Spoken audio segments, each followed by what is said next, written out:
बऱ्याच वेळा इडली नाश्त्याक केली जातात. आज मी जेवणासाठीच केले. 2 वाटी तांदूळ, 1 वाटी उडदाची डाळ आणि मुठभर जास्त घातलं आणि 1 चमचो मेथी.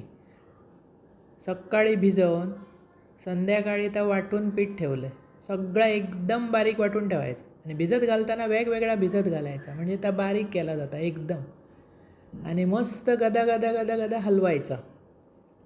ह्याच्यात मीठ घालायचं नाही. इडलीचं पीठ ठेवतो त्याच्यात मीठ तेल काय घालायची गरज नाही. आपण आंबोळेक घालतो ना, मस्त फेटून झाकून ठेवलास ना, सकाळी बघा कसं गरगरी दिला, थंडी भरपूर पडता तरी मस्त पीठ येईल. आणि ह्याचे ना जाळीदार मऊ लुसलुशीत इडले होतं, तसे करून बघा.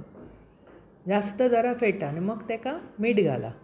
नंतर ह्या इडली पात्र घेतलं आहे, त्याका लावलं आहे तेल व्यवस्थित लावून ना थोडा थोडा पीठ घालायचं. एकदम टुम्म भरून घालायचं नाही. फुगान ती मस्त मऊ येतं आणि मोठी होतं.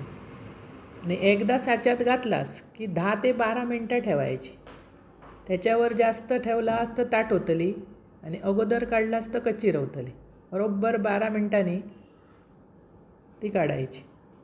जाळीदार पटापट उचलतं तो. नाही तर एक वेळा चिकटतात ना, अशी नाही. हे रेशनचे तांदूळ असतात. ह्याच्याबरोबर केलं आहे ओल्या नारळाची खोबऱ्याची चटणी.